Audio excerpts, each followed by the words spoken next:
Are they?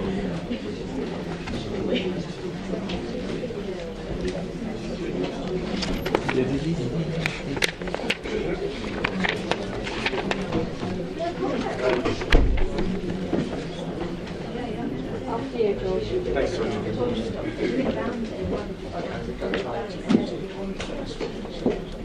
I mean, I think so. I mean, ultimately, we should have more. No, it's not what we do. That's fine.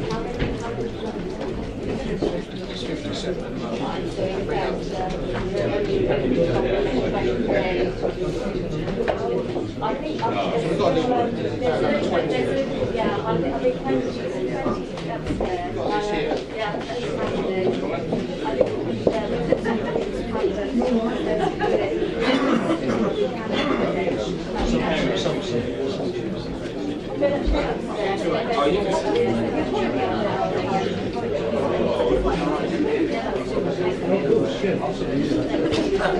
it's just sitting up there.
We were just chit-chatting.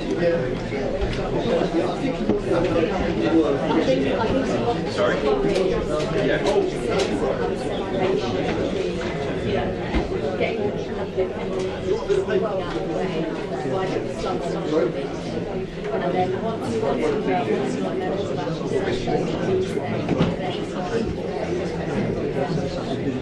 Exactly, Colin. Yeah, makes it cleaner.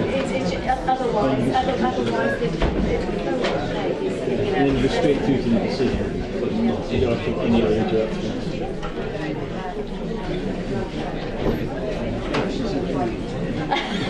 we know our place.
Good evening. Good evening. Mate, you can breathe out.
I think we've reached capacity. I don't want to have any more in here. No. And we're completely full upstairs as well. Yeah.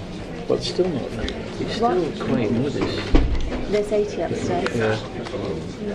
So we've not. So in total we've got 130 nearly, or something. yeah. Well, we've actually got about 150. Yeah. Good evening everyone. This is the Development Committee of Rochford District Council, as I'm sure you're aware. We have some housekeeping to go through first of all, so I'll read the emergency evacuation announcement. Should we be required to evacuate the building, would you please leave the building via the nearest available exit to the chamber. Our assembly point will be in the public car park at the side of the Civic Suite. Please do not delay your evacuation to collect any belongings. Please do not return to the building until given permission to do so by council staff. Please note that this meeting will be audio recorded. I'd like to remind members of the public that this is an official council meeting, and the item before us, or items before us, will be debated according to the usual council rules that apply to council meetings to which the public are admitted. Members of the public are not permitted to speak at this meeting unless they have previously registered to speak with member services.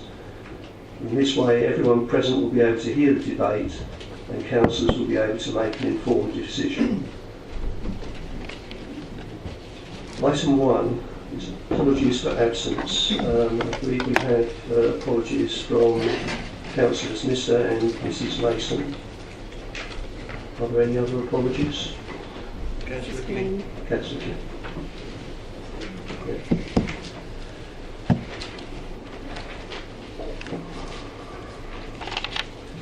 Councillor Jack Lorman is substituting for Mrs Glenn. I see there are non-members attending. Councillor Hookway, Councillor Mrs Hoy, Councillor Mr Hoy,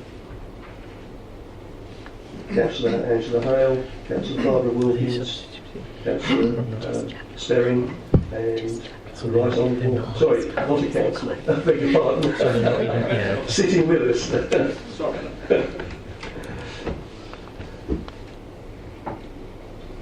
Item 4.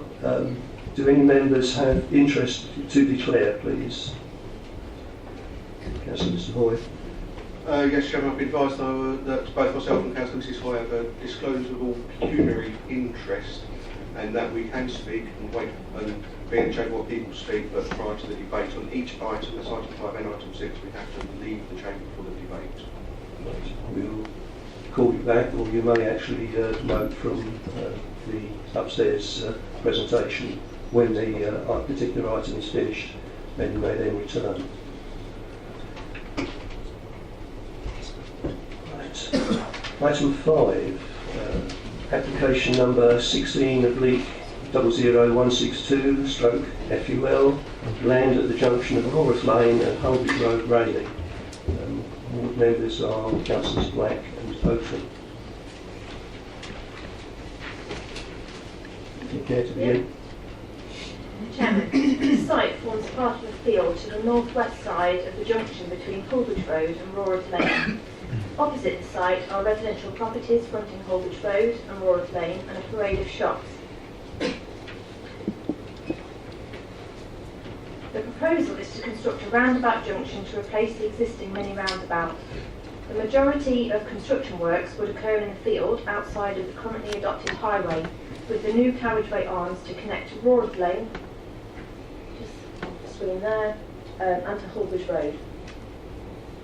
Some of the houses fronting Holbridge Road, including those on Chapman Court, would be accessed from a revised carriageway with a turning head created here.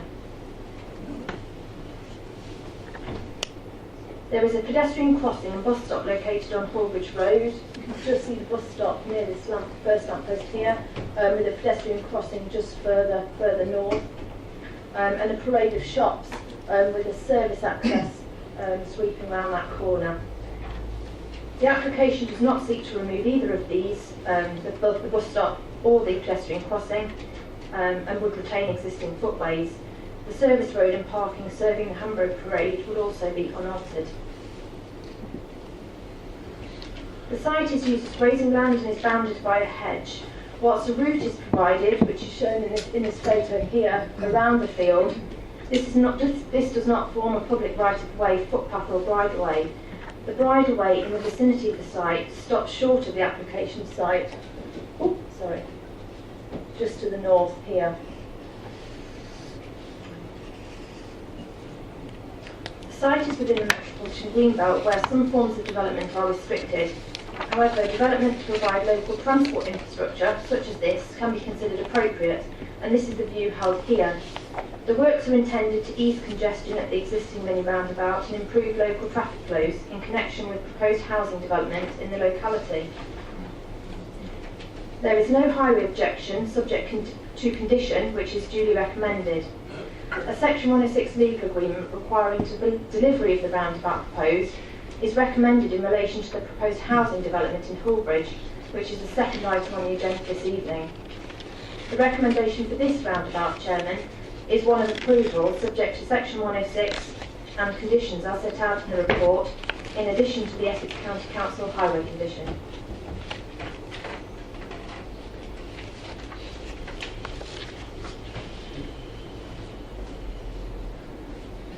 Thank you. We have public speakers for this item. Councillor Chris Stanley of Norwich Parish Council, Mr Trevor Dodkins, Phase 2 Planning, the applicant's agent, and Mr Brian Marsden Carlton as an objector. If Councillor Chris Stanley would care to come forward, please. All of the public speakers and any members that subsequently wish to speak will be limited to 5 minutes, which I will time, and I'll give an indication with 1 minute to go.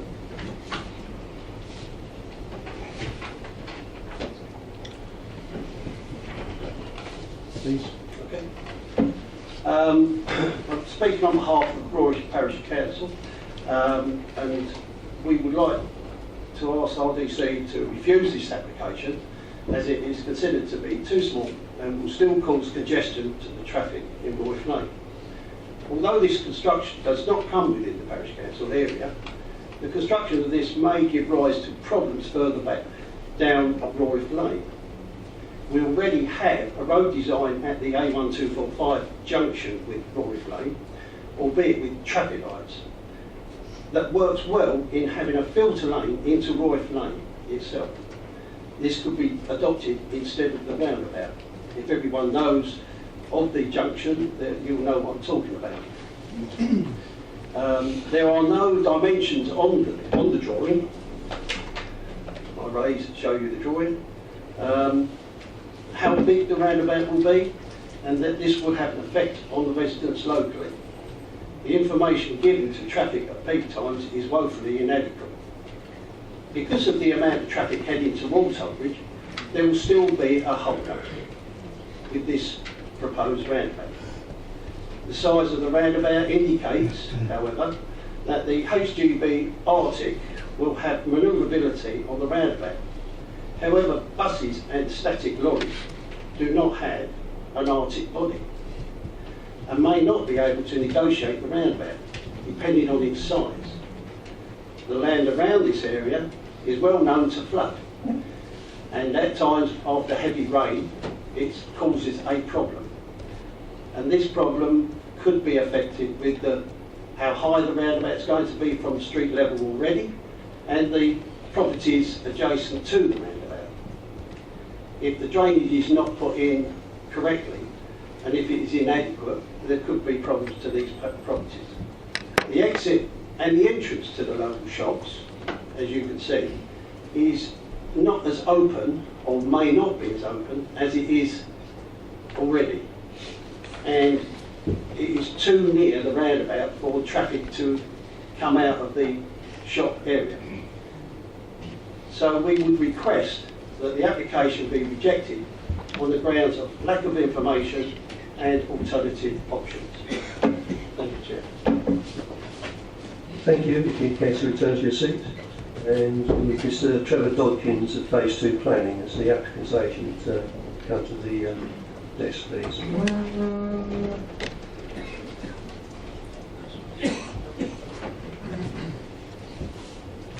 You also have 5 minutes, and I'll give you a call at 1 minute to go.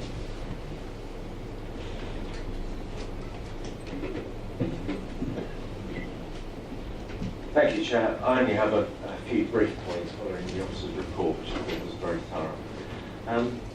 Firstly, the application responds directly to issues identified by local people at 2 exhibitions held to publicise the residential development proposals, which is second on the agenda this evening. And the application provides a direct response to the infrastructure requirements identified at those to public events. It is an improvement on the scheme proposed by Essex County Council Highways and to the first scheme we tabled last year, where we listened to comments, for example, by Councillor Black and residents in Mortimer Road who felt that there was a cul-de-sac at the end of Mortimer Road, which they approved that by moving the roundabout further to the north. This has meant redesigning the junction arrangement to directly address the concerns raised and, as I say, to directly improve on the scheme that was designed by Essex County Highways. The Hullbridge residential scheme only has a very minor impact on this junction. Therefore, provision of a roundabout is a significant benefit and resolves an existing and a long-standing existing problem. The enhanced traffic flows that will result and relieving congestion is recognised by County Highways, who have given their full support to the works and recognise the design goes further than even they intended. Unfortunately, further improvements to the design through a dedicated left-hand turn from Royth Lane is not viable, whilst Essex County Council did not consider it to be necessary. However, there is scope that's been added to the layout, so it could be added in the future if it was wanted. We can clarify in response to some comments that this roundabout is in addition to the Waterloo Lane Junction improvements to the main scheme and the site access roundabout, both of which are included within the scope of the residential proposals. In respect of the permissive right-of-way that exists, as you've seen on your addendum, we've indicated our willingness in principle to acknowledge this route and to suggest an appropriate wording condition to address the line of the route and surfacing that type of thing. In summary, members should not underestimate the significant steps undertaken to secure a way forward through these junction improvements. We've not done as other developers do and just throw a load of money at the Essex County Council Highways Department. We're putting forward a tangible improvement. It's an improvement that both the County Council and Rochford District Council have failed to deliver over a significant length of time. This application will deliver this proposed infrastructure project and should be considered to be a major enhancement to the local road infrastructure.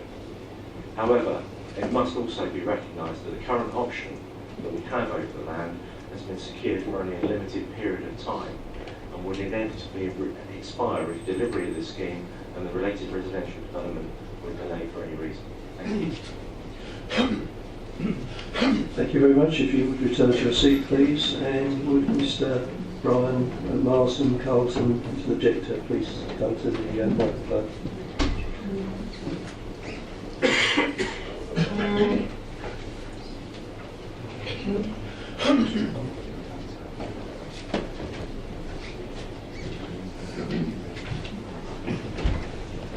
You will also have 5 minutes, and I'll give you a call at 1 minute to go.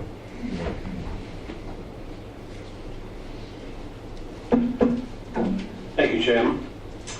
So, is this how democracy works? The original proposal was part of the Mallions Lane Farm Outline Planning application, now revised as a separate application due to RDC failure to carry out reconsultation on any amendments to an application. The Council should ensure proportionate consultation is undertaken with statutory consultees and surrounding occupiers who have an interest in the original application and which has an impact on their amenities, all in accordance with the protocols for consultation on all material amendments to an existing planning application. How does the RDC statement on the statement of community involvement allow for engagement and consultation with the community, yet the officer report states that objections carry little weight, implying otherwise? Although the developer, the Highways Authority, have consulted to discuss the traffic assessments, this is the first time we have seen it.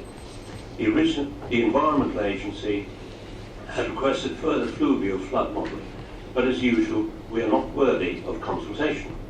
The Rochford District Council report presents the roundabout as favourable, but we object for the following reasons. Requalification of this application has not been carried out, as the design is stated as a proposed site access 3-arm option, Mallions Farm, Hullbridge, which is totally misleading, as this area is in Lovett's Farm, Royth Lane, Rayleigh. We are astounded this application has been validated. This is the third design change of this proposed junction. now using more precious greenbelt land. The first design was estimated at £1 million, second at £1.5 million, and now estimated near £2.5 million, including the additional land required.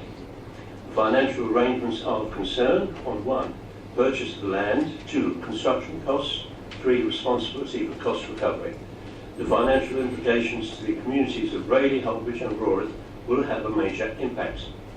The existing pedestrian crossings and bus stop opposite the existing shops and the one-way access to Hamborough Parade are not shown.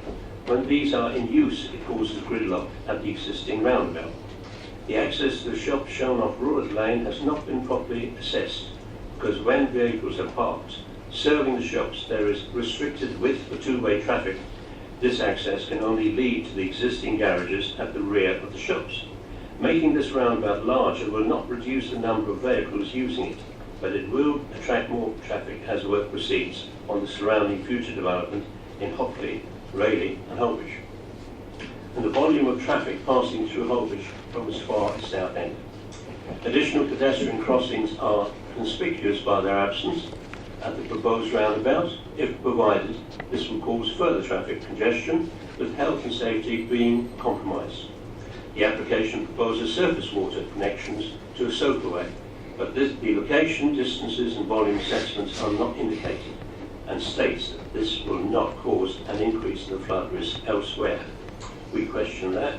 Surface water from Hamborough Hill, the proposed junction, and an existing 300mm pipe leading from the railway tracks in Ferndale Road fills the watercourse on each side of Holbridge Road, eventually leading to Waterloo Lane.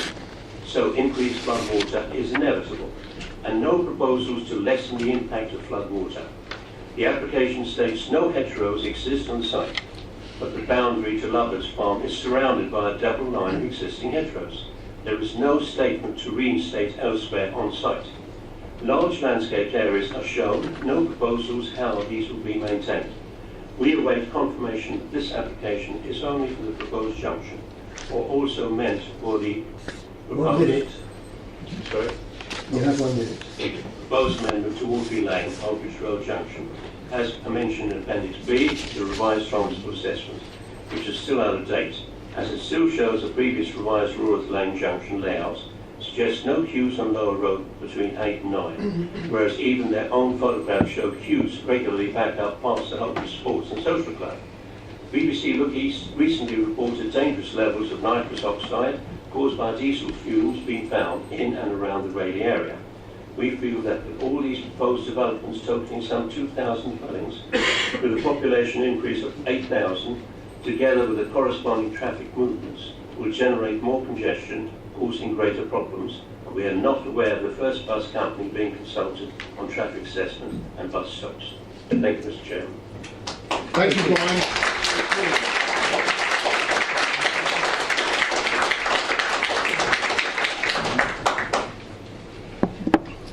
Right.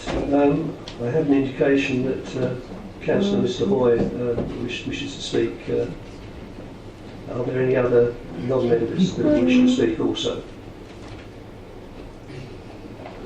You're on your own. Thank you, Chairman. No. Sorry? I'd like to speak on item 6. Is that later? That's later, Okay, yes. no. Right, thank you, Chairman. I think there's no doubt that everyone agrees that something needs to be done at this junction. I joined the local highways panel in 2013, and this junction was being discussed then and had been discussed in previous years. I'm sure Councillor Black will tell you later on how long it's been going on. Within that local highways panel, there were suggestions around roundabouts, and one of the suggestions was that it did need a dedicated left-hand filter lane onto Holbridge Road, and I believe that that's still the case.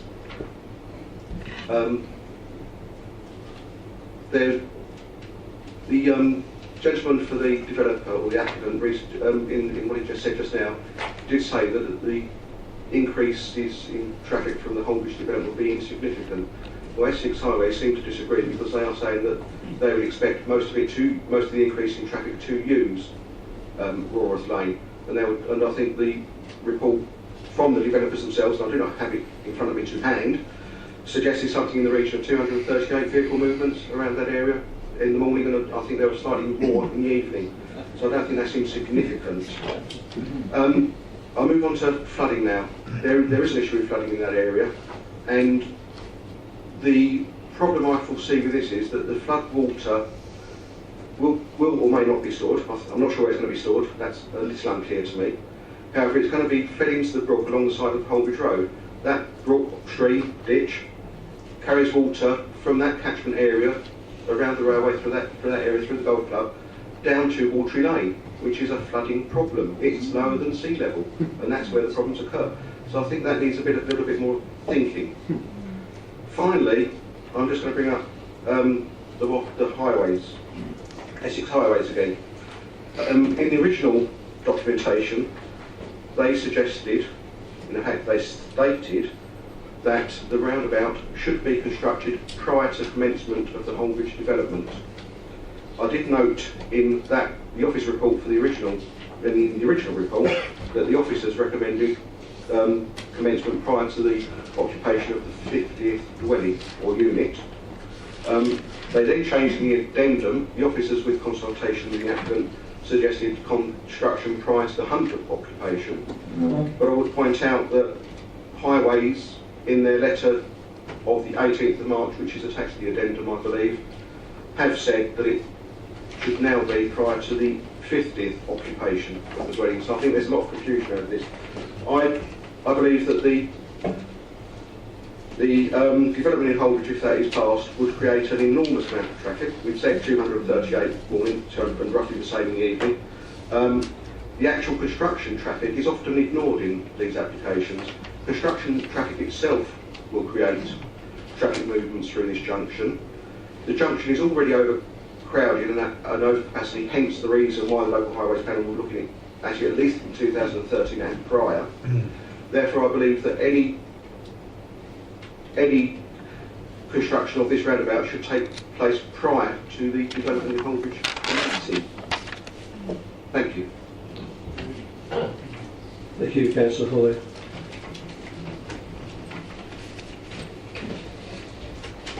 Councillor Blake has indicated. Sorry, we have to leave in the chamber.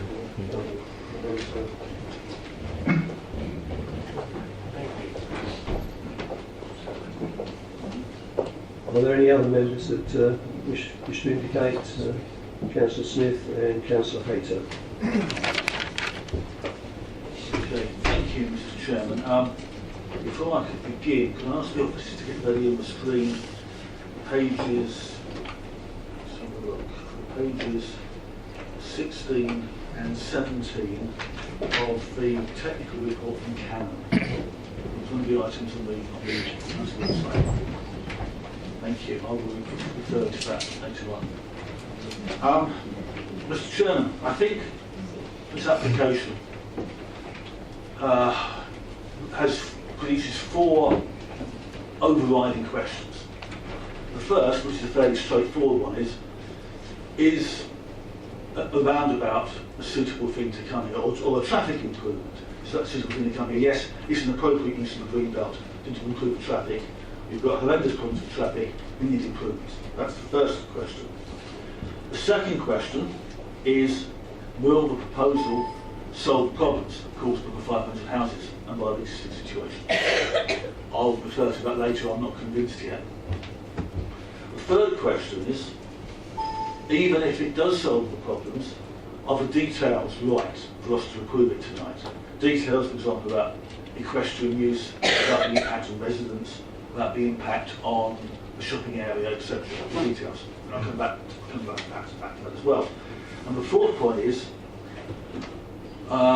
we have to bear in mind the consequences and the possible further development of housing in this location that will be prompted by the creation of this roundabout. I'll refer to that further as well. So I'll begin by saying, yes, we need improvements. It's quite clear we need improvements. If you, as I mentioned, in looking at we had on the council website, there is the technical note, the report from the consulting engineers, which of course makes out this is all going to work. It's interesting, on page, one of the pages inside here, they look at what will happen if we don't get improvements.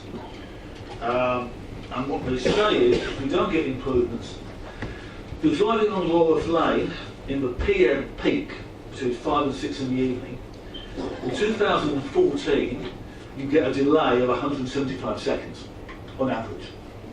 By 2019, with the extra growth in traffic, that's creeping up to 210 seconds of delays. Then if you add in the 2019 plus the 500 dwellings, you get up to 475 seconds of delays. That's what we're looking at there. And that shows what an impact having the 500 dwellings will do in Howbridge. It will more than double the delays. So we need a solution.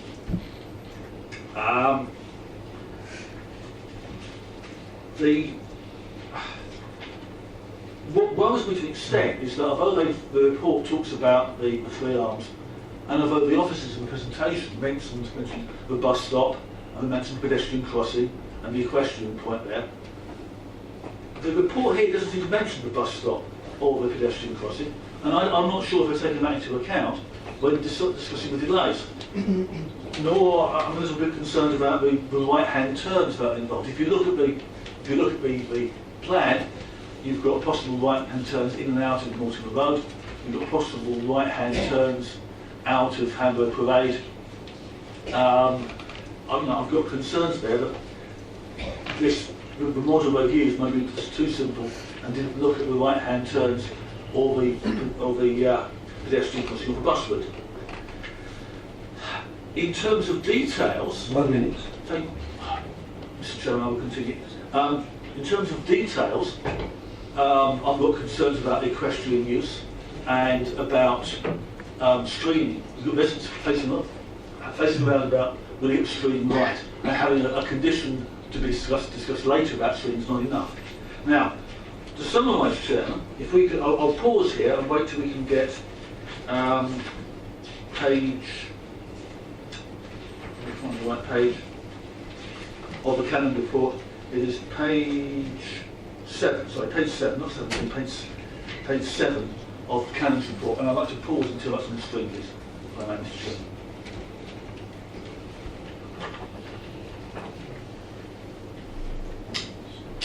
Okay.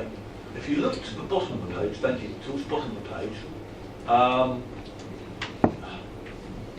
that's not the developer demonstrating that the roundabout will solve problems, producing delays in Walworth Lane of only 10 seconds compared to 475 that are up there at the moment. However, if you scroll to if you look at the wording above, that's based also allowing for a proposed development to be adjacent land of up to 100 dwellings, which is significant. Sorry, Councillor Baker. No, if I may continue, Mr. Chairman. I have allowed you 15 seconds additional time. Yes, Mr. Chairman. Thank you. And I will continue. I would ask for this to be deferred for further considerations. If in 5 minutes or whatever I can't deal with all the conditions and all the problems, who is, Mr. Chairman, about protecting the residents on the screening? Councillor Black, those are the conditions of this meeting. I'm sorry, I can't change them. And Oh, yes, you can, Mr. Chairman. Oh, yes, you can. I repeat, those are the conditions that have been set. I will not change them. But I will move deferral, Mr. Chairman, for further consideration. And do you have a seconder?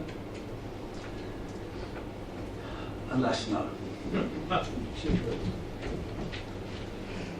Right.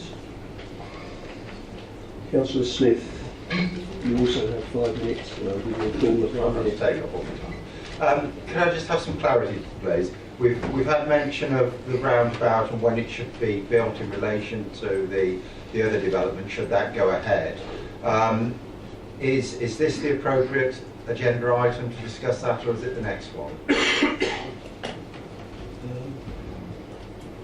The delivery would be in connection with the heads of terms attached to the item 6, and not this item. Okay, right, that's fine, thank you. Secondly, if I could come on to the letter from Essex County Council, we've got a condition there, but we've also got quite a line of informatives. I like conditions, I'm not so keen on informatives.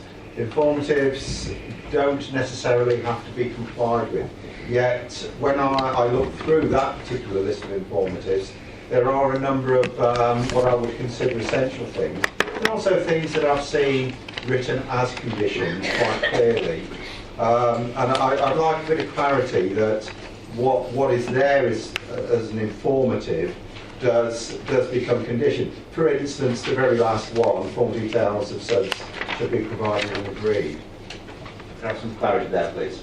Yeah, we can come straight back on that. Obviously, we received this quite late in terms of a comment, and any the issue of informatives aren't enforceable. Any of these that can be taken into conditions will be taken into conditions, and especially, as you're quite right, the last one about the subs, that would form a condition in terms of they have to provide us full details to be agreed and approved by the local planning authority in conjunction with this county council. Thank you. So any of these that actually do actually form a condition, which a lot of them actually do, will be just taken forward. Thank you. In this chamber, we've on numerous occasions had issues with Essex Highways in that we don't like what they say, but regrettably they are the Highways Authority.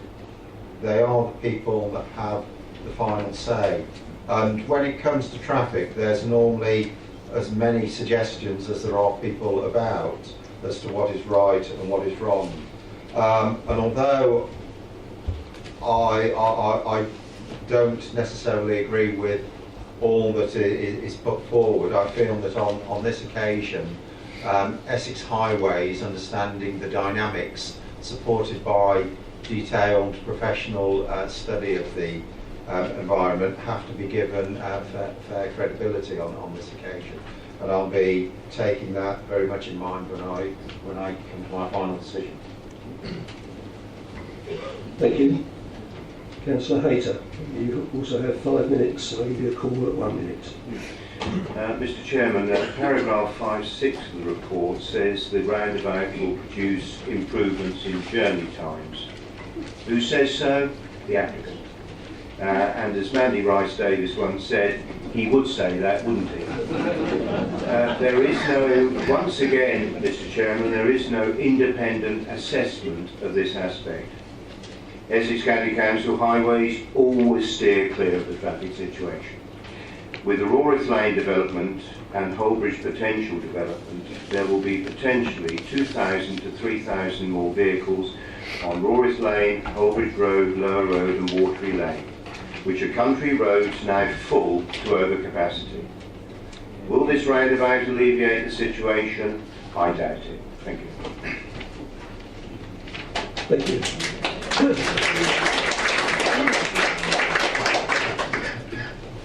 Are there any other members wishing to speak? Councillor Ward. Thank you, Chairman. I just wanted a couple of points clarified that have been mentioned. The first one is actually the roundabout itself and the turning circles that are going to be available for traffic.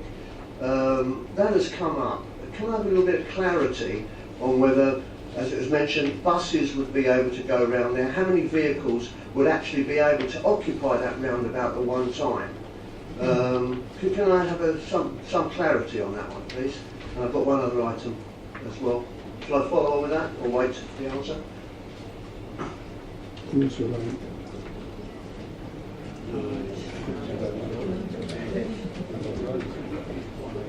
From the information we've got from Essex County Council, they've raised no issues with regards to other road users. So therefore, we've got no further comment on that. I mean, they consider that the development meets the required standards for that road. So therefore, we've got no other evidence on that point. So I assume that in the knowledge that it is a bus route, that they would have taken that into consideration, that buses would actually be able to access the roundabout in a good way. that's our position. I mean, basically they said it complies with the council's highway and transportation development control policies. So basically it would have met their requirements to meet all traffic users on that road. So taken from that, their policy comment, I would expect that to be correct. Can I ask one more, Chair? There was another point that was brought up by Councillor Hoy with regard to the disparity in the two concepts on when the actual roundabout would start, whether it's the 50th occupation or the 100th occupation. And I feel inclined to want to be supporting the 50th occupation, as that would give greater comfort, I think, to members and I think to the public in general, with regard so there wouldn't be a delay. I don't know how other members feel about that, but that's in this, I believe, is it not? I mean, as we've already said to the council previously, it's that that's a matter dealt with in the heads of terms of the item 6.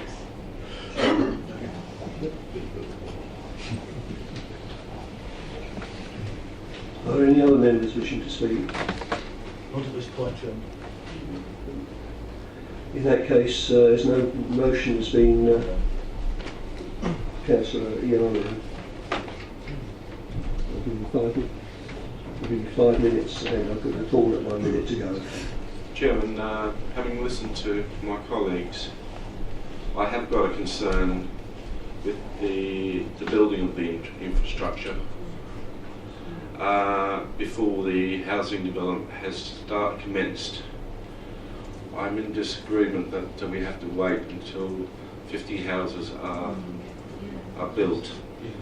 Now, with regards to the infrastructure, I'm still not convinced that the statistics which have been put forward and compared with the existing volume versus the estimated volume has not been compared correct. I wouldn't say correctly.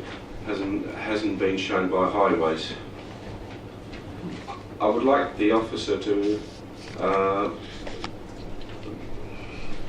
advise the cabinet of the process in which highways have taken forward in comparing existing traffic volume versus the traffic volumes when the houses are completed.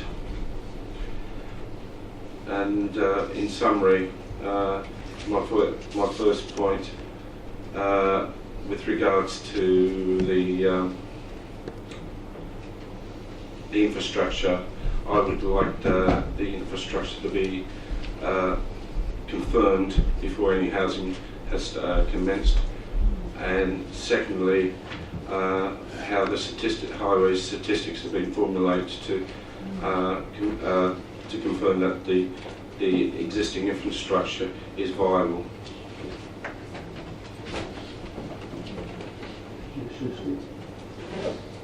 The comments we have received from the Highway Authority basically is as follows.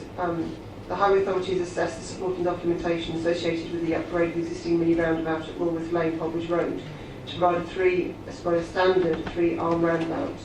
The proposed roundabout was designed to accommodate existing traffic flows, any background growth in traffic flows, and proposed traffic from the 2 major developments within the area, namely West Rayleigh and Holbridge, at a required and agreed forecast year of 2019. In addition, a sensitivity assessment has considered a plus 15-year forecast at 2034 in accordance with the DMRB requirements.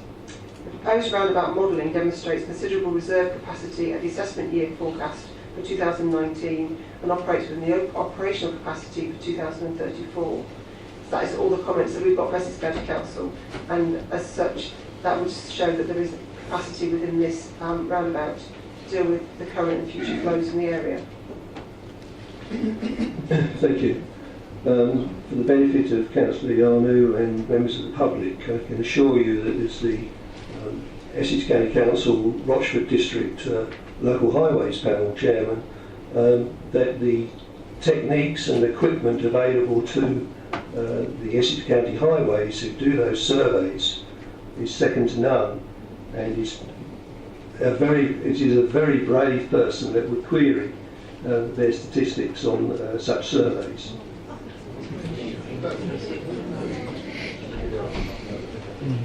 As there has been no motion or amendment, I will move from the chair that the recommendation of the officers is approved as published. Would those in favour please show? Mr. Chairman, I wish to move some amendments to your proposal. Right. First of all, with regard to the condition regarding screening, the wording adjusted to involve the ward councils in that, it is very important because residents who live right next door to this, and I want to make certain that they get the best outcome in terms of screening and landscaping that they can do, subject to highway safety. Is that possible? I'd like to have that as a condition. Could you repeat that? Well, in the conditions, condition 2 of the recommendation talks about landscaping, and it talks about details with submitted to the local planning authority. And I would just like, if possible, I think it's reasonable than it before, if the ward councils could be involved or consulted with regard to the screening and the landscape. I personally see no problem with that. Okay. The second condition, I have concerns about the bridle way and the crossing of the road up there. Although the applicant's agent, when he spoke, did refer to that, there's nothing in the technical report from Canon about the bridle way, or indeed about the cross stop or about the pedestrian crossing. I don't know, maybe officers can advise me here. I would like some kind of addition, just so that this can be looked at to try and get the best possible outcome in terms of safety for horse riders there. When they're crossing the road, the speed increases. You know, I've got concerns, and I'd like officers' advice, please, on if this was a suitable condition or something we could add in on that.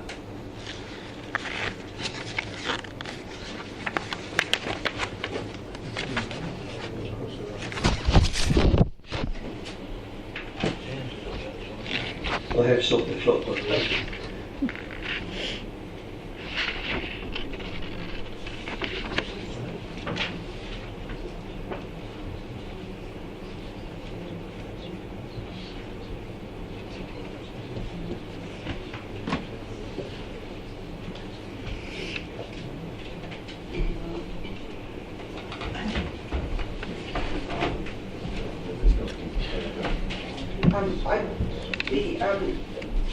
The landscaping condition is the condition that we deal with within the application. The additional works would fall outside the application site, and therefore we've had no request from Essex Highway Authority to require any further additions to either a 106 agreement to look at works outside, or even a requirement to do section 278 works for works within the highway to deal with the additional requirements for equestrian use. Therefore, I would be very nervous about looking at that. So, Mr. Chairman, I think it's understood. Chris, can you put your mic? So I think, in an ideal world, yes, I would like the permission routes for horse riders to be reinstated, but we can't demand that tonight. My concerns are, on the plan that Katie showed earlier, you've got the bridleway coming down southwards, stopping, and at that point, horse riders often cross the road, but it's just to the north of this application site. And as the addendum said, the Essex Bridleways Association are very concerned about that. I'm not certain how we can deal with that. I mean, you're going to get more traffic coming from Harvey Gently. If the roundabout works, traffic can speed up, which is good for drivers, could be dangerous for horse riders. I'm not certain what is the step forward with that. I would just like it not to be forgotten and something to be looked at to see, and not just completely disregard what Essex Bridleways have said. Is there something we can do in that? I think just informative to look at it with the applicant or something like that. Just something, you know, I'm looking for somebody to help local authorities. Thank you. Councillor Steptoe, you have 5 minutes. Chairman, can I make a suggestion there that as this is outside of the applicant's site, but perhaps this is an issue that could be dealt with by the local highways bank? I think that's a very good suggestion, albeit that, as you are aware, as a member of that panel, the budget is severely limited these days, but it is something which could come under that as an improvement subsequently, and I think might be looked upon favourably by a number of members. I completely agree. We don't think there's any way we can look at technically slowing down traffic to allow for the horses to move. At that point, we might look at a crossing further away from the roundabout, and that would be a matter outside the hands of an information. That is something which could be put forward by the parish council and district members as well. Right, we have the application as amended for the landscaping, which I believe has been accepted and seconded by Councillor Cutmore, in which case would all those in favour of approval on that basis please indicate. That is approved.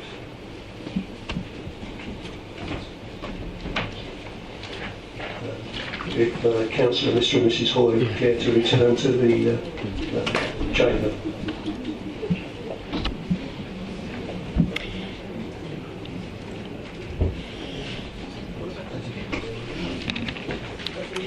Watching upstairs anyway.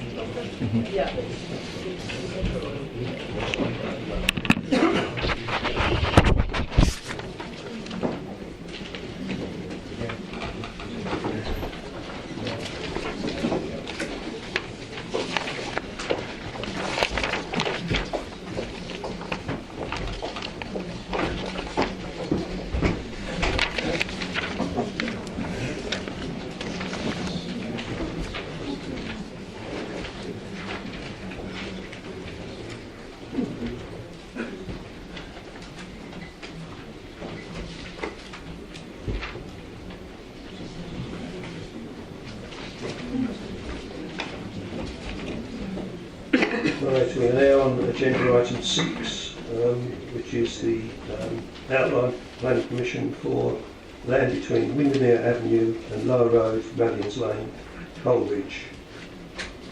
Board members are Councillors Black, Oldham, Hale, Mr and Mrs Hoy. Would you care to begin? Chairman, this site is located to the southwest of the existing built-up settlement of Holbridge. The site is bounded by Windermere Avenue to the north and Lower Road to the south. The application site excludes residential property in the centre of the site, bounded by red. This would remain as existing. The site is in use for grazing and haymaking, divided into a number of fields with a group of farm buildings centrally positioned. The site slopes downwards from north to south, and the southern boundary is formed of a hedgerow with a number of trees along Lower Road here, and there's a group of TPO protected trees just north of the site along Windermere Avenue. A public footpath bisects the site. The proposal is for outline planning permission with all matters reserved apart from 2 accesses to the site, one on Lower Road to the south and one off Mallions Lane on the eastern boundary. The key matters for determination in this application are the principle of residential development, the quantum of development proposed, the 2 access to the site, and the acceptability of impacts in terms of highways, flood risks, etc. The site is allocated for residential development under policy SER 6A and policy SER 6B, with the whole allocation indicated to provide 500 dwellings. As can be seen from the comparison of the site allocation plan to the left-hand side here against the application site does not cover the whole allocation. A parcel of land to the northwest corner and a parcel of land to the southwest corner is excluded from the application in different ownership. As 500 dwellings are proposed on the application site, the allocation as a whole may exceed 500 dwellings if planning permission were granted in the future for the other parcels. Those other parcels, however, would be subject to separate applications and decision making. Policy, however, accepts a degree of flexibility in the quantum, and this approach has been accepted on other allocated sites. The site can accommodate the 500 dwellings proposed. The development would access onto Lower Road by means of a roundabout, which is shown in the first image here, just off the highway line of the existing Lower Road. This would be provided early in the construction programme, and has been discussed tonight. There is a possibility of currently it being proposed prior to the 100th dwelling, and maybe some debate about prior to 50th occupation. Second vehicular access to the site would upgrade the existing access via Mallions Lane, which is on the lower image on the screen, and this would involve slight widening of the junction with Elm Grove, and footways would be provided either side of the highway. There is no highway objection to either of the proposed accesses. To mitigate impact of the proposed development on the highway network, improvements would be required to the junction of Waterloo Lane and Hullbridge Road and Rorath Lane and Hullbridge Road. The junction with Waterloo Lane would be provided with a ghost right-hand turn, and a roundabout, as seen in the image on the screen, would be provided at Rorath Lane, Hullbridge Road. As has been discussed, there is no objection to this proposal from the County Highways Authority. Landscaping, layout, scale, access and design are all matters for determination at a later reserved matter stage if outline permission were granted. A concept master plan, which is shown on screen now, has been submitted, and this indicates how a detailed layout might be worked up at a later date. This demonstrates that the development parcels would be accompanied by areas of open space, landscaping, including play space. This plan also indicates intention for pedestrian and cycle links, in addition to the vehicular accesses, at points to connect to the existing residential development.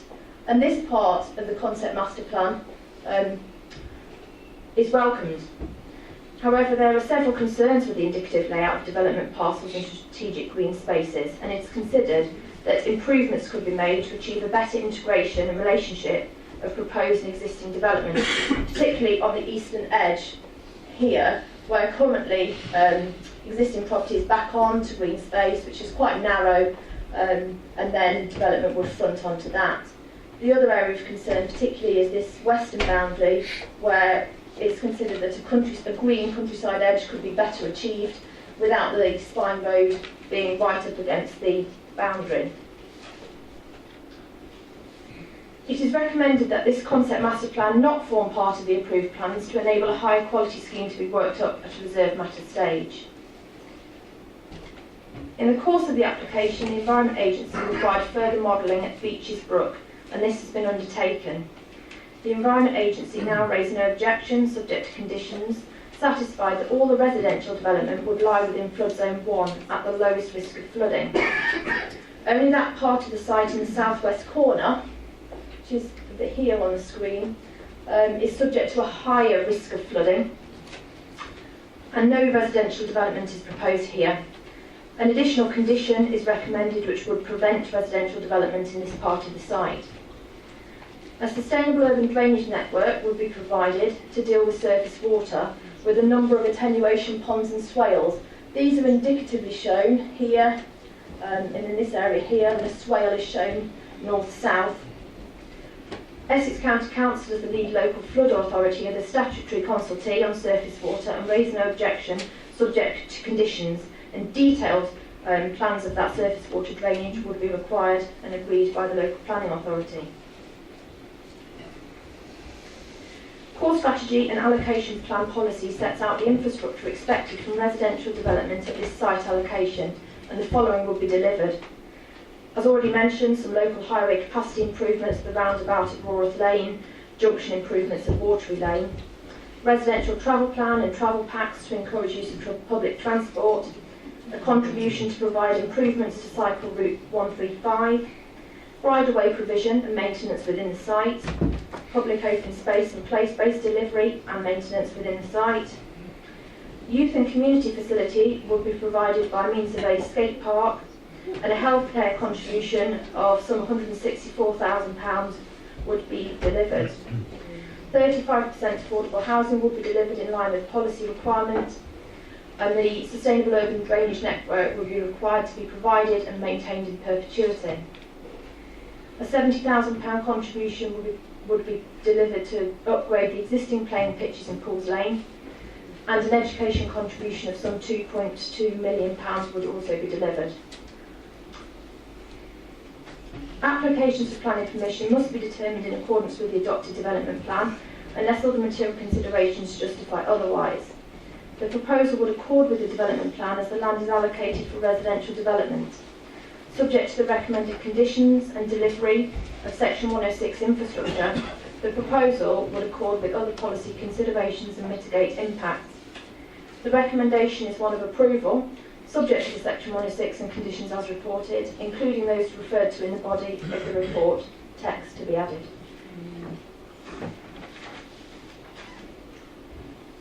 Thank you. Thank you.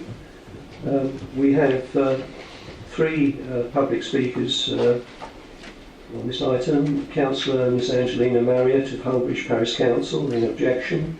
Mr Trevor Dodkins, Phase 2 Planning, the applicant's agent, and the Right Honourable Mr Mark Francois, MP, as an objector. Would Councillor Marriott please step forward?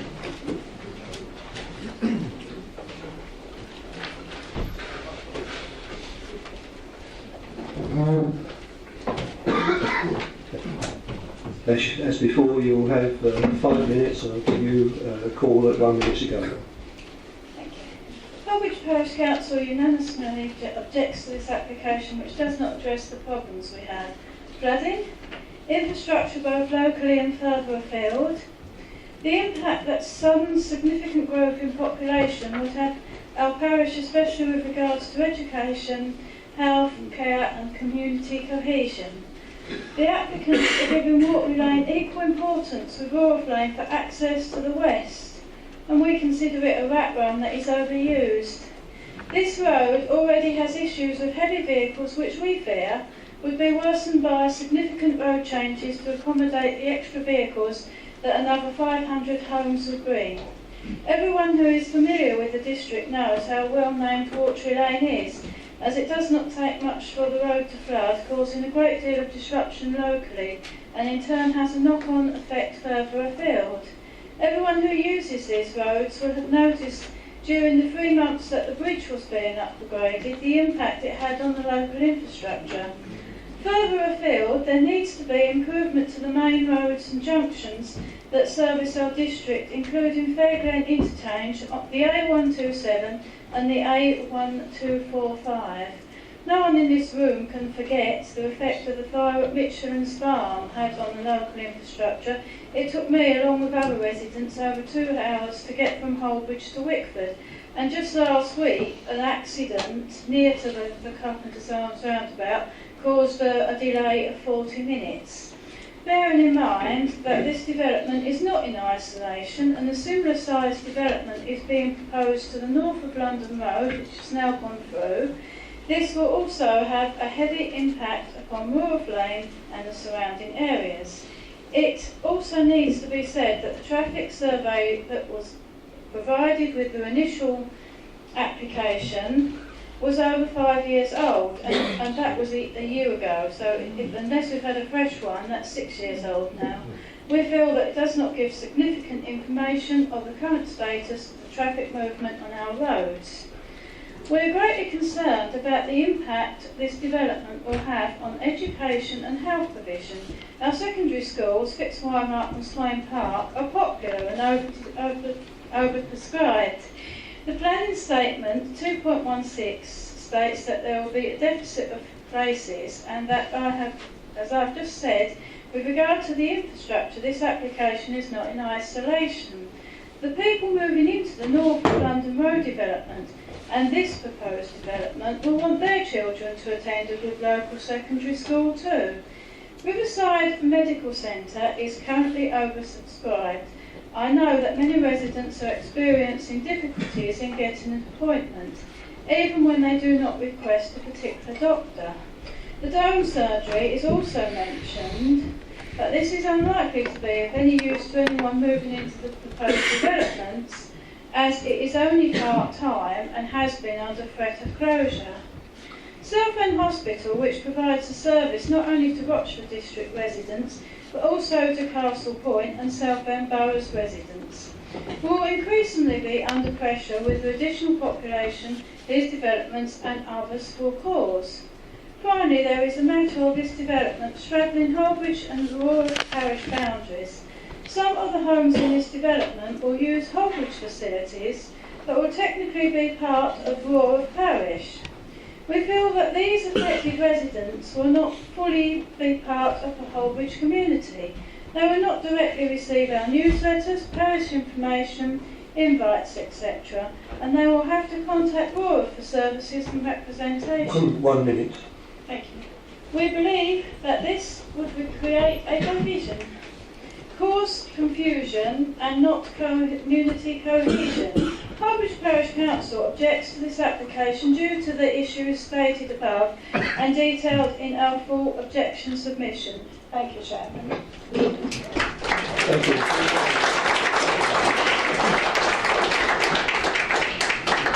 If Mr. Trevor Dodkins would step forward, please. Phase 2 planning as the applicant's agent.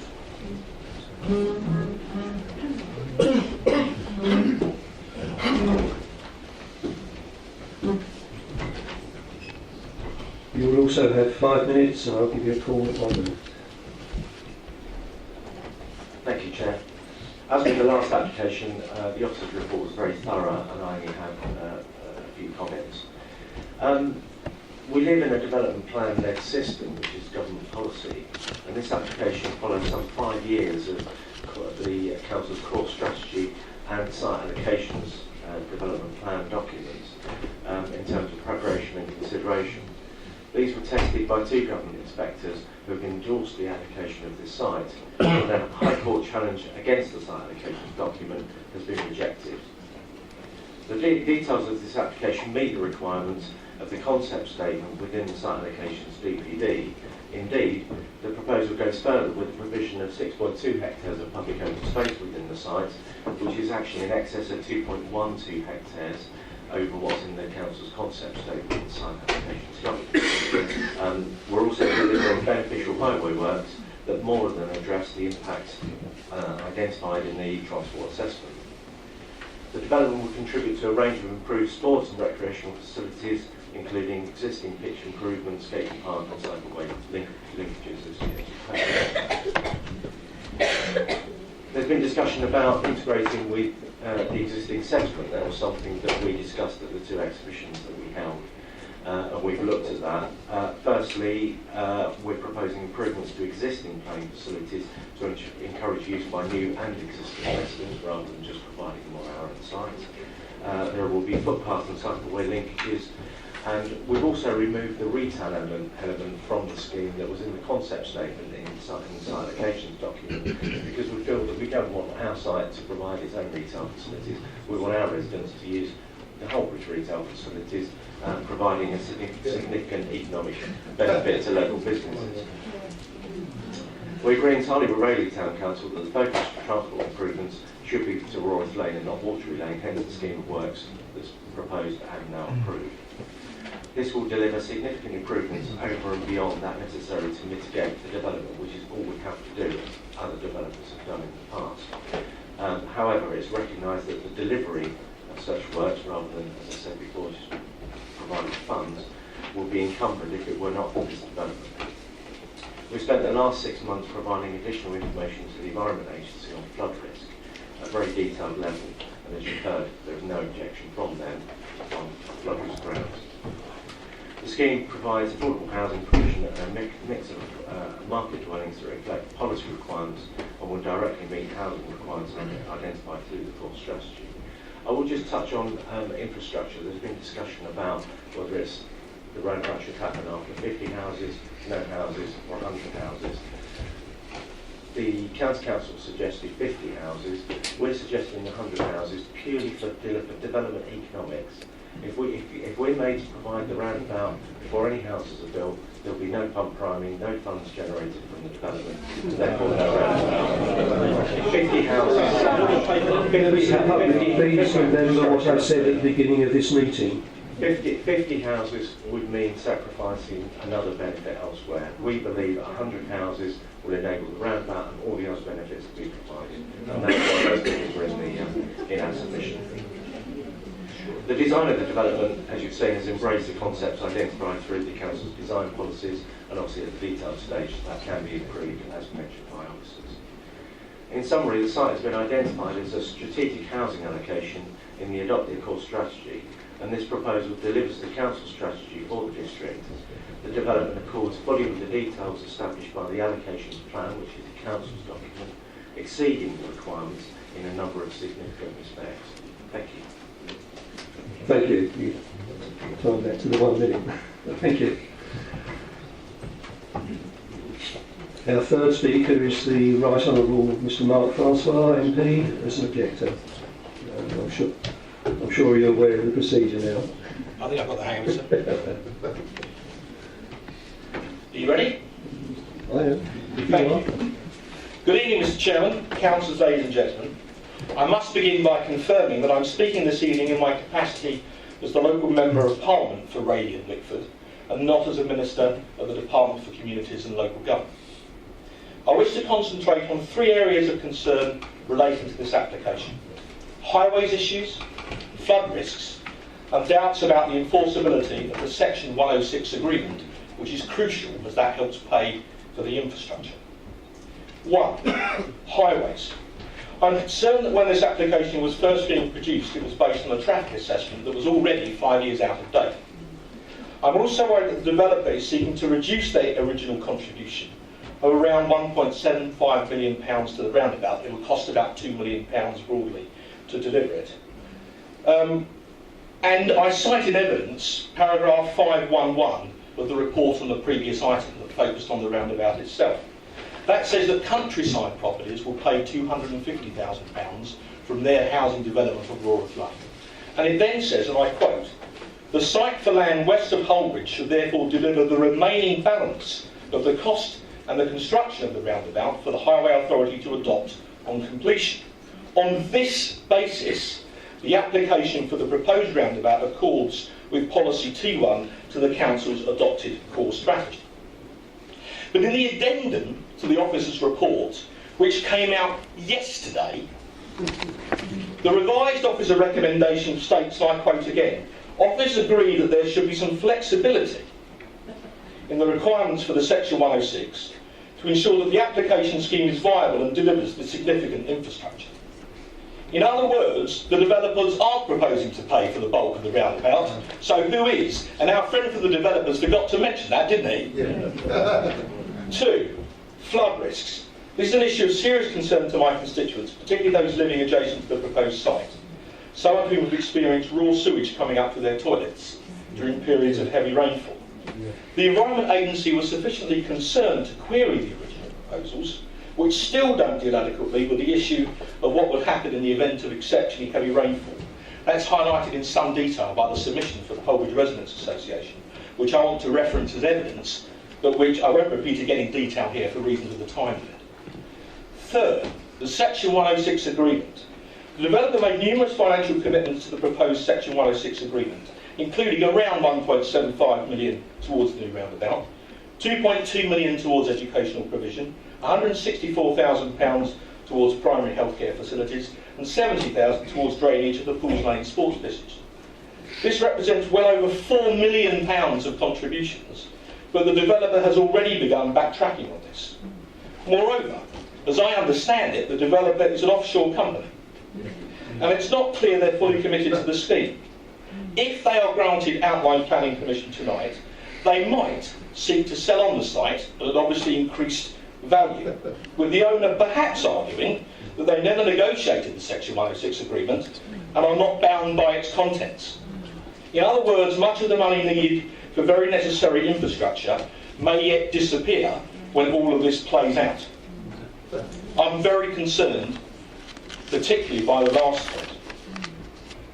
In summary, the proposed application is based on a traffic survey which is over 5 years old, and it does not adequately address the flood risk aspects of the scheme.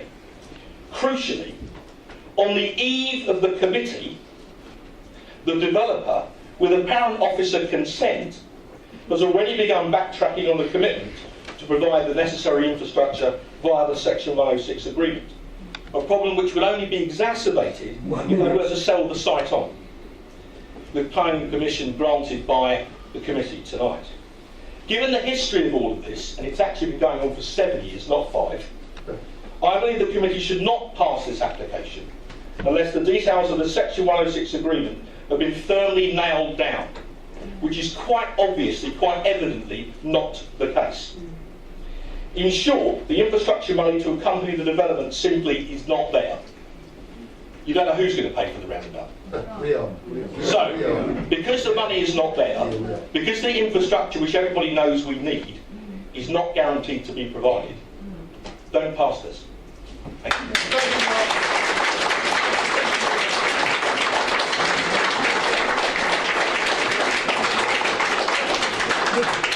Thank you. I have an indication that both Councillor Mr and Mrs Hoy wish to speak. And also, I believe, Councillor Mrs Hale. Ladies first. You have 5 minutes, as before. Thanks, Chairman. First of all, I'd like to say thank members of the public for attending and for taking part in the process and for the massive response you have made to this process. I did ask for a larger venue to be used, but it was refused. I will now deal with the applicant. Traffic is a problem now and will be worse if this application goes ahead. It totally fails to deal with Watery Lane as required by the core strategy and the local plan. And suggesting that a few signs will do, no, a few road signs will not do, and we know that. The core strategy requires improvements for Watery Lane, including the raising of the road bed. The application does not deal with this at all. In fact, the application tries to ignore Watery Lane by saying traffic should be encouraged to use Rawlins Lane. Well, that will not happen. Last year, a survey was carried out by the local highway panel. Councillor Keith Husden requested it to see what proportion of traffic going through Holbridge cut down Watery Lane. Well, fully a third do so, a very high figure, but a figure not recognised in the report due to the failure of the applicant to undertake a traffic survey. Next, public spaces. The allocations document requires a minimum of 3.6 hectares of public, natural, semi-rural green space accessible from SER 68 and SER 6B. This does not provide that space. The proposals include verges and 2 metre strips of land around the edge of the site to come up with the figure in this report. The allocations document referred to a field-sized area which is on its own, provided the space.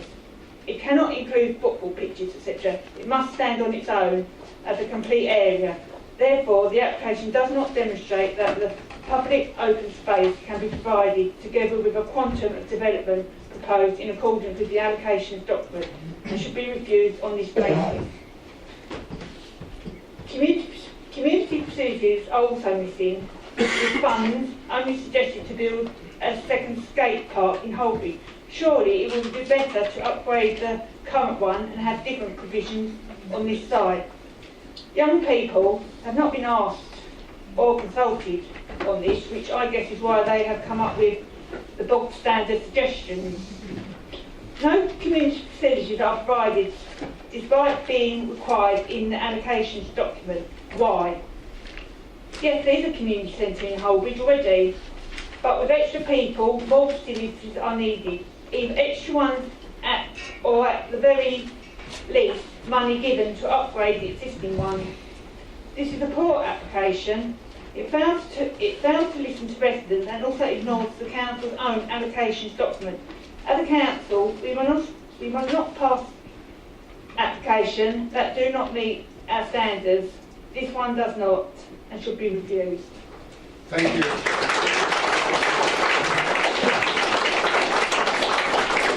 Councillor Mr Hoy. Thank you, Chairman. I'll take my not transfer on the stand, I think. I can't really add much to the comments made by Councillor Marriott and Mark Francois, but I would try, perhaps in a bit more detail. Obviously, some of the points I'm about to raise have, I believe, already been made. However, there are important points, so I must mention them again. I only have 5 minutes, so I'll concentrate on 2 aspects of the application, which I think clearly fail on material planning grounds. Firstly, I want to raise the traffic assessment again. This is referred to from page 6.51 of the report. Paragraph 4.23 refers to the extra movements that would be produced by this development, and paragraph 4.24 refers to the scoping of this document. This assessment is not fit for purpose. The developers are using data from a survey carried out in 2010 and are backing it up with data from a separate and unlinked survey in 2013 undertaken in relation to the so-called West of Rayleigh application. This 2013 survey was in relation to the Roth Lane and does not include measurement data for Holbridge Road, Waterloo Lane or Ferry Road, Lara Road, Coventry Hill junctions as required in paragraph 4.25. The scoping document mentioned in paragraph 4.24 would appear to refer to a survey which was carried out on behalf of the applicant in October-November 2014. However, the data from that assessment has not been used in this application and would in any case be regarded as flawed as it was undertaken the week before and then during half term. I do have correspondence with Essex Highways on that.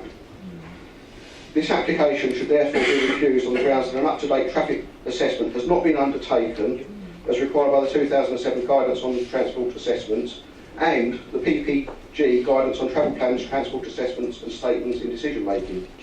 The 2010 assessment can in no way be regarded as current, and the 2013 assessment did not assess the road junctions required by Essex Highways.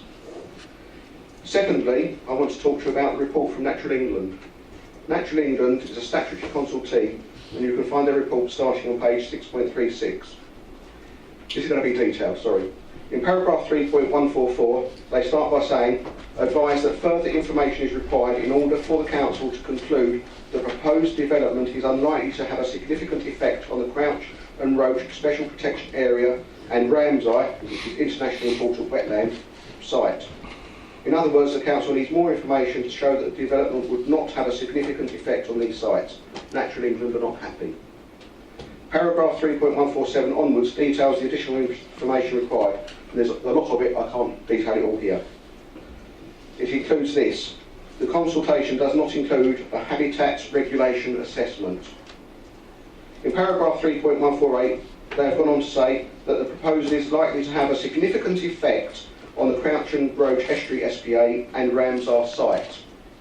And, listen to this bit, that therefore your authority should not grant planning permission at this stage. An appropriate assessment should now be undertaken in order to assess the implications of the proposal. For some reason, the officer report starting on page 6.61, paragraph 4.67 onwards states that, in paragraph 4.69, Natural England has confirmed that in their view the proposed development would not be likely to have significant adverse effect on the designated area. Sorry, the designated sites. Consequently, it is not necessary for an appropriate assessment for the purposes of the habitat regulations to be carried out. Well, I've just read something different, I think. In paragraph 4.77, they then suggest that the site, however, does present only negligible risk, and that a condition should be granted, a condition, should the planning permission be granted, should be attached to it, to allow the applicant to prepare additional information to inform the council in making an appropriate assessment after it's been passed tonight or not.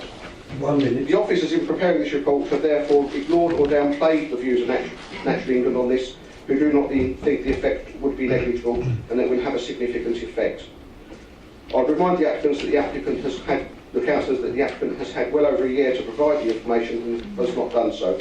I believe that this is an additional reason for refusal, that an appropriate assessment has not been undertaken as required by section 61 and 62 of the Habitats Regulation, and that the council has not offered a satisfactory reason for not doing so, which they should. The council has presented with an application that in my opinion is very poor. It has taken over a year to be heard and still does not meet our standards despite additional work that the applicant has done. If developments are to be built in our district, they must meet our standards and needs as outlined in the allocations document, and this does not do so. And I ask you to make your decision bearing that in mind. Thank you. Thank you,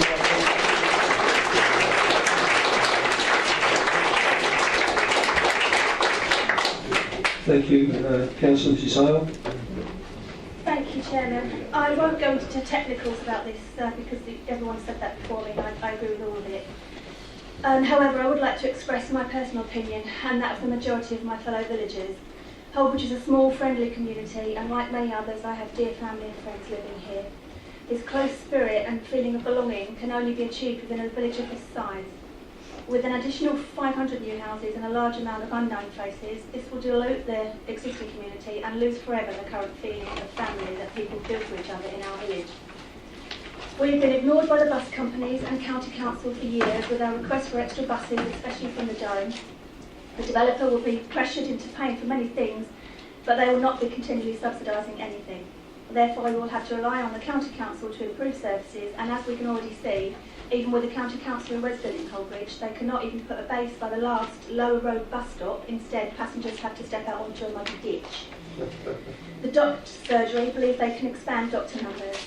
But what about facilities? There are only half a dozen parking spaces, many difficult to get into, and a couple in the road. Invariably, people will be parking Windermere Avenue, causing a car chicane for those local residents. The Riverside School, the primary school, in its current setup, should be able to cope with the expansion.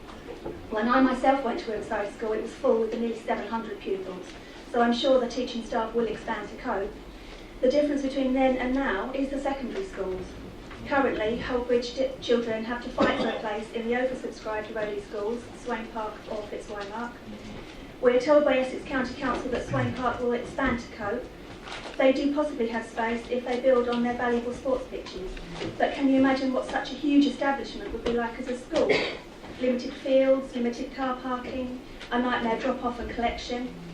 There is currently no school bus provided. Some may be driven to school by their parents, adding to road congestion. The rest of our children will have to walk the busy 3-mile plus journey. Obviously, as academies, these schools are now a business, and any expansion on pupil numbers will increase their revenue. But our children are not products to be churned out at the most productive rate possible, squashed in like battery hens. The traffic on Holbridge Road will become unmanageable, with more and more houses being built east of Rayleigh and the one A127. Traffic is forced to find a way through Holbridge. The new proposed roundabout will relieve traffic, but I fear will encourage more people to cut through Holbridge, avoiding Rayleigh. Along with hundreds of additional cars from the new Rayleigh and Roaring development, this will cause immense congestion at Bedloe's Corner. The traffic will also back up onto an increasingly overused A127, making this one of the most miserable and dangerous journeys in the area. I'm very much behind assisting people in need of social housing. The core strategy states the developer should supply 35% of the housing for this cause. However, the kind of people who need social housing, be they able-bodied or not, need more than anyone to be near the infrastructure for their needs. Lower-paid key workers need to be within economical reach of their job. Unemployed need to be near new employment. Disabled need to be near the services who can give them the care they need. In all of these cases, Holbridge is not the solution. Regarding the Lower Road roundabout, it is my understanding that the core strategy states that infrastructure must be in place before any development may start across the district. So not building the roundabout first surely goes against this core strategy policy. My fellow colleagues and councillors, I implore you to refuse this application and listen to the voices of the village which we love so much. Thank you. Thank you. Thank you. Chairman, if I may, please, just briefly. Yes, sorry, before you do, I have to ask, are there any other members, non-members who wish to speak? This is relevant before that, sir. Okay. My place of employment has been specifically mentioned with regard to educational contribution. I believe that we're talking about education provision generally within this application rather than specifically. So I'd just like to make it clear that I've understood that, but I don't feel that I've got an interest in there. Thank you. Thank you. Well, no other members, non-members wish to speak. Thank you. Councillors Mr and Mrs Hoy have left the chamber, in which case I throw it open to members to debate. I see Councillor Hayter and Councillor Smith indicating so far. Councillor Hayter. Mr Chairman, my major worry about this development is the infrastructure of the roads. They are country roads now full of vehicles beyond their capacity. Watery Lane is subject to flooding. I recall recently an accident caused the whole of the neighbouring roads to be gridlocked through Rayleigh, Hockley and Holdridge. There is no mention of any improvements to the Ferry Road, Lower Road and Coventry Hill roundabout. This development, along with west of Rayleigh, will produce another 2,000 to 3,000 vehicles on the roads. There are another 138 potential homes in the pipeline for London Road, and we have already development in Gun Close and the Eon site, all a cumulative effect on roads and public services. Mr Chairman, the applicant produced a transport assessment 6 years out of date. Essex Highways produced nothing at all, par for the course. Why is there a provision that the Hambro Hill roundabout should only be completed by the 50th or 100th house built? Surely infrastructure comes first. Yes. Mr Chairman, we clearly do not have the infrastructure of roads and the public services to cope, and that is leaving aside Section 106 issues and potential flooding.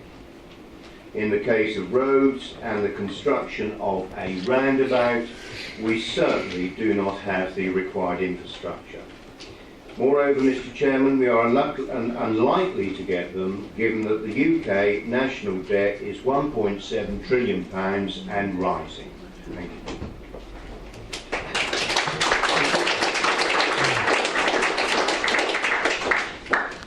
Councillor Smith. Thank you, Chairman. We get to applications like this that we don't like to see in front of us because quite clearly the vast majority of the residents in the district would like to bring the shutters up and to not have any more development. However, we know that within the role we take on as councillors, there's a lot of other factors that we have to bear in mind. And the fact is that within our core strategy, this location as a place for development has been agreed and it has been examined in a variety of different places. We're not looking at very much detail at all here, we're looking at things in outline. And I must admit I'm finding it difficult to find sufficient reason other than outside of the things that have previously been agreed in the core strategy to provide reasons for objecting to this at this moment in time. However, there are some things that are of concern. We've had comment made about Section 106 agreements as if they're based on a handshake and a pat on the back between people. The 6.1 rather clearly states that a 106 is a legal agreement. I think if a 106 is a legal agreement and it is appropriately drawn up, as officers have demonstrated to us they've got the ability to do on numerous occasions in the past, then we can have some confidence in the conditions that we will be able to impose within this development. However, within the addendum, there is one particularly controversial thing with regard to the 100th occupation of the property before the roundabout. Clearly the developer is a business, there's no argument about that, and a business will need to make money. and somewhere along the line there will be a threshold between them making money and it not being worth their while. I don't think the mechanisms that we've got here should be used as a way of forcing an application not to happen just because we make it uneconomic for them. However, there's a balance, and I think I'm inclined to stick with the recommendation that's in the original report of 50th occupation rather than the proposed 100th occupation. But this is not an easy decision, but it's the start of a process, and I think there are many more stages to go before we get to the fine detail of what is proposed. And as the officers outlined, I do agree that the general concept for the layout is something that could be further improved. But I don't see sufficient difference between this and the core strategy decision that has been approved, tested and properly examined. So at this moment in time, I'm afraid that my view is that I will probably reluctantly need to support what's printed with the with a variation of not accepting the 100th development at the 50th. Thank you. Councillor Black. Chairman, I think the question regarding the quantum, it explained in the officer's presentation that this isn't the whole of the site that's coming up tonight. It's most of it, not all of it. In terms of the quantum of possible housing, how much extra could we expect in the future?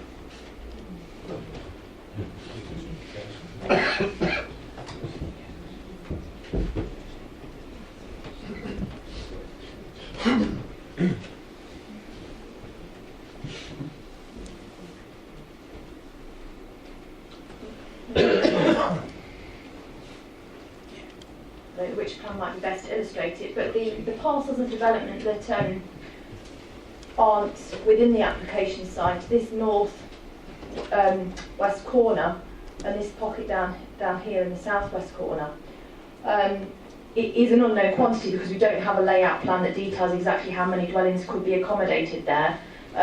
Certainly in the southwest corner there may well be issues around flood risk, given that the Environment Agency have already raised an issue with regard to flood risk within the site down there. So I think we're talking about this parcel here. I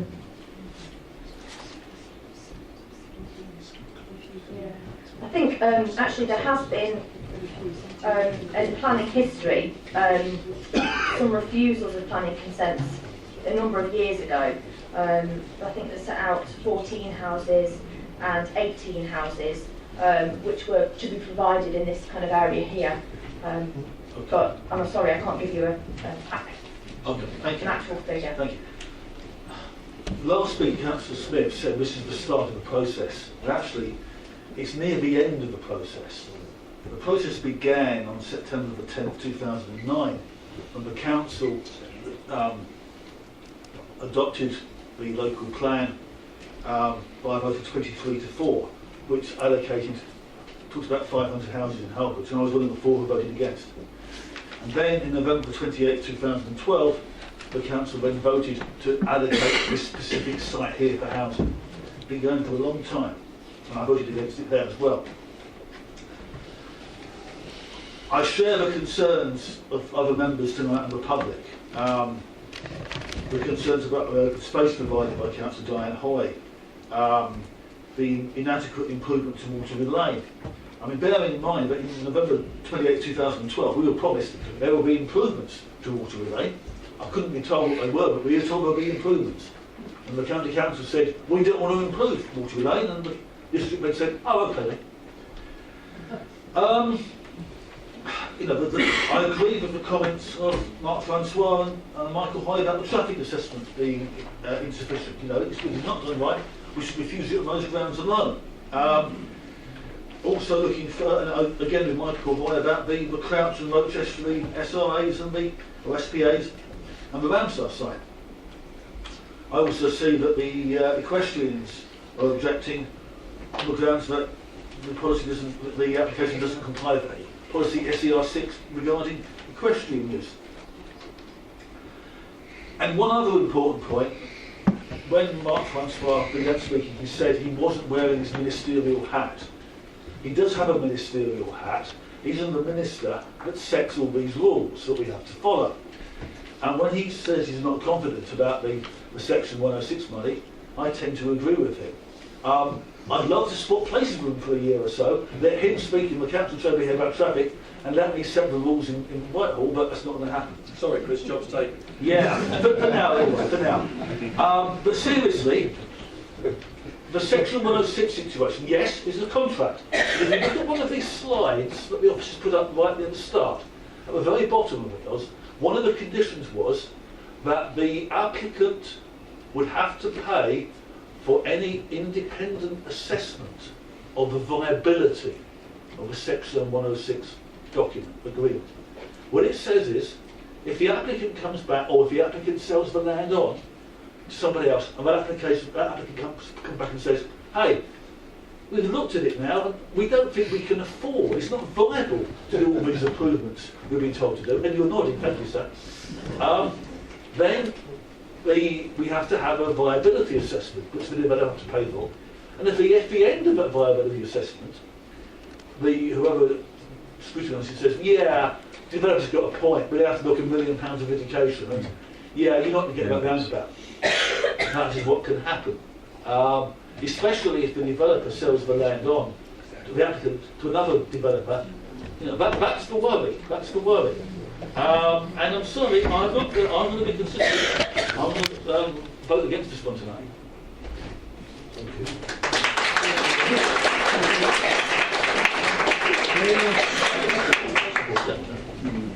Councillor Steptoe. Thank you, Chairman. Could I have the drawing up on the screen of the roundabout adjacent to the site, so we can see it in a little bit more detail, please? I'll pause while that's coming up, please, Chairman.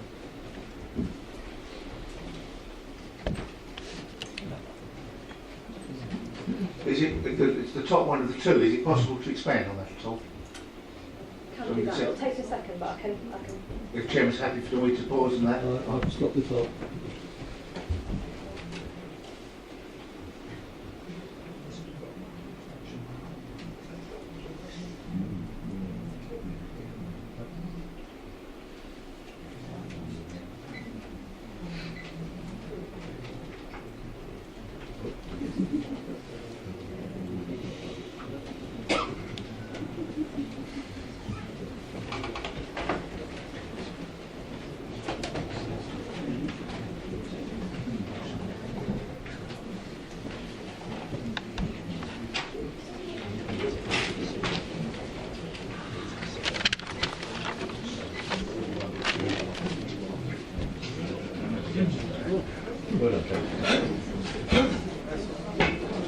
That's a lot better. Thank you, Chairman.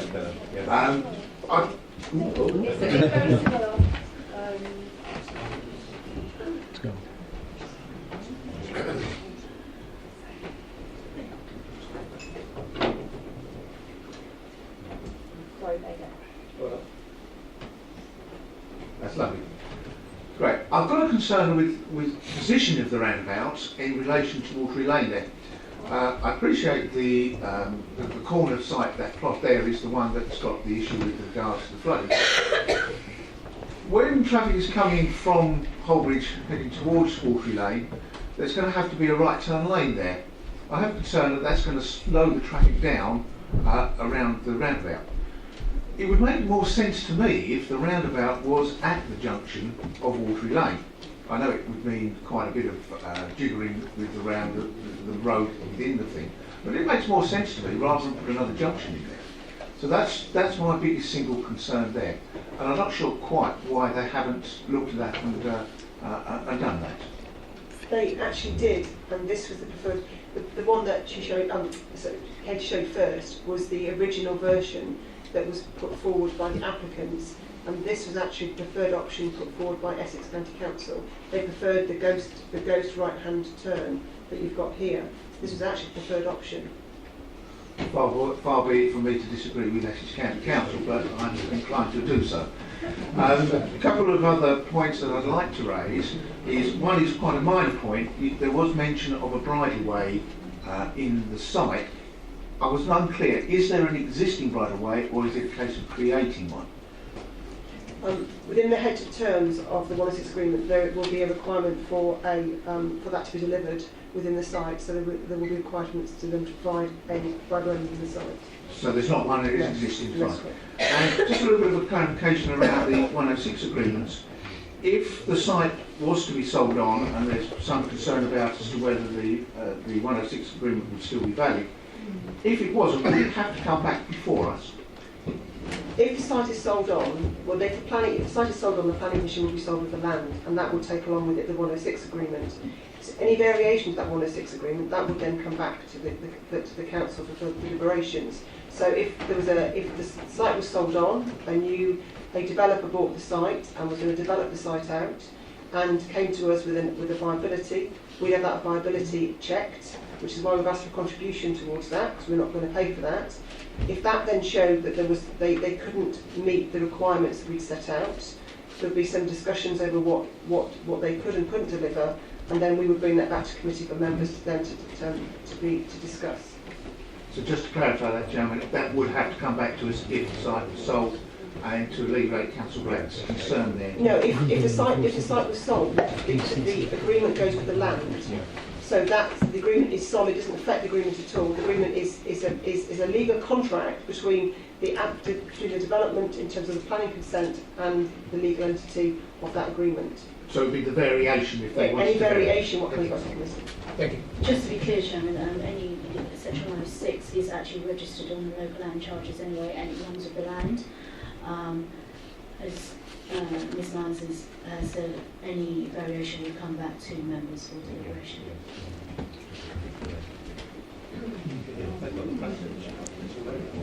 Councillor Law. Thank you, Chair. Just a question, if I may. The suggestion that the roundabout is subject to 100 houses, in line with what was said earlier on. I was just reading the document, Essex County Council, which we pinned some of these recommendations around. In their second page, on the addendum, they talk about 50 houses. Has there been some sort of discretionary agreement between these two parties? Because in the document from Essex County Council, it talks the occupation of 50 dwelling houses, and yet we're talking about 100. Just a bit of clarity. I did go back to Mark Lawrence on that point, who's the strategic engineer on that, and there is no technical reason why it has to be 50 or 100.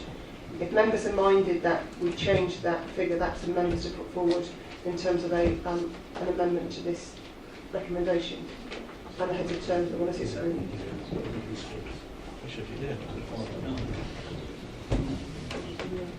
Councillor Ward. Thank you, Chairman. Just following on from that, I would like to put that amendment forward then, as far as the 50 houses are concerned, because I think that is a concern with regard to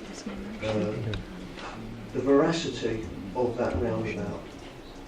I think that's important, Chairman. Seconded by Councillor Cutmore, proposed by Councillor Ward. There's no motion on the floor. There's no motion on the floor. Are there any other members wishing to speak? Councillor Black. Yeah. On the amendment. The amendment to what? No motion has been made yet, Chairman. Was the motion? Yes.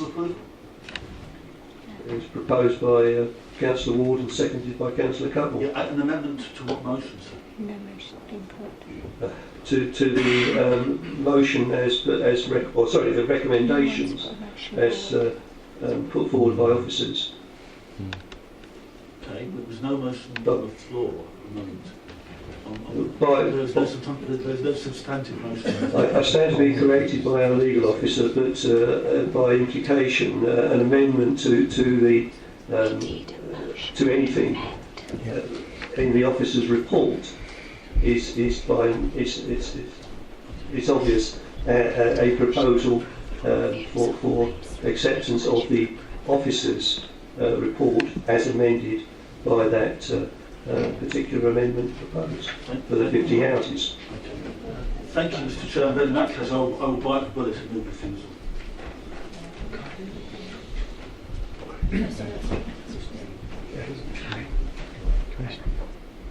Mr. Chairman? So, catching up with the transmission of messages. Councillor Hayter. If I understand you correctly, Mr. Chairman, on this, that if a Section 106 agreement is in force and registered as a local land charge, if the developer then sells and another developer comes in and says that, well, this particular Section 106 agreement makes this development not viable, then that will come before this committee, and perhaps the Section 106 condition will be jettisoned. Is that correct? The first issue is that the land is sold, and the land with the planning commission and the 106 agreement is then passed on to the new landowner. The new landowner obviously then has to, the next stage would be looking at the requirements on 106 that needs to be met at the key points. Most of the 106 requirements are to do with the post at the point of development. So you'd have the reserve matters application coming in first. In terms of the timings of the 106 and any viability checks, obviously a new developer might decide to viability check the development at the point at which he buys it, exactly. But he wouldn't know the point at which he's got what he's going to put on that land and what value of the housing. So there was what's called an open book viability undertaken, which he shows us his figures. We check those figures, and therefore he then would come to us and say the site isn't viable. The cost of the land, the building, and what you're requiring to give in terms of the 106 heads doesn't match up. We then come back to the council, to members, and we put that to you, and then we look at whether or not we agree with his position or not, and then obviously we look at what would then the variation of the 106 agreement. So the issue would be the fact that obviously it's what then is not. But this happens. It's not just happened with this one application. This does happen. And the point of view is the fact that that's why we come back to committee, because we wouldn't do that without any of the committee. Thank you. Thank you. Thank you, Councillor Black. Thank you, Mr. Chairman. Yes, I will move refusal at this point. I second that. I'll quote the grounds, first of all, as stated by Mr. Marc-Francois, regarding the inadequate traffic assessment and out of date. Secondly, as highlighted by another member, lack of an assessment regarding the impact on the Crouch and Roach estuary SPA and Ramsar, as in paragraph 3.148. Councillor Floyd also queried whether or not the open space provision was in line with the allocations document, and I'd like that clarified as possible for a reason for refusal. Thank you, Mr. Chairman. Thank you. Councillor Hayter. I'll second that, Mr. Chairman. Do other members wish to speak to the motion for refusal? In which case I will put it to the vote, but with the comment as Chairman's prerogative that I think it might be an edification for the Right Honourable Member as regards to the need for some changes to planning law, and probably a goodly overall revision might be a means of speeding applications when wanted, and enabling planning authorities to deal with those that they don't want in a more sort of satisfactory way. Noted, Chairman, noted that with respect, the law requires developers to make contributions for infrastructure too. That's already the law. Yeah, I understand that. Thank you for your comment. For those in favour of a refusal, please show. It's refused. Those against? The motion's lost. The motion is lost. I therefore return to the motion for approval with the amendment to 50 houses, as mentioned by councillors, or proposed by councillors Ward and Cutmore. I ask those two members to indicate for those in favour of approval with that amendment, please?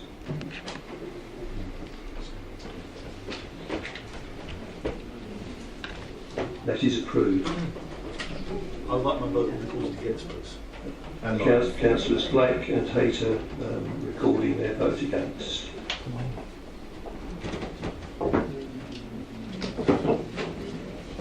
Thank you everyone. I believe that is the end of the meeting. The meeting closed at 9:21. Thank you for attending.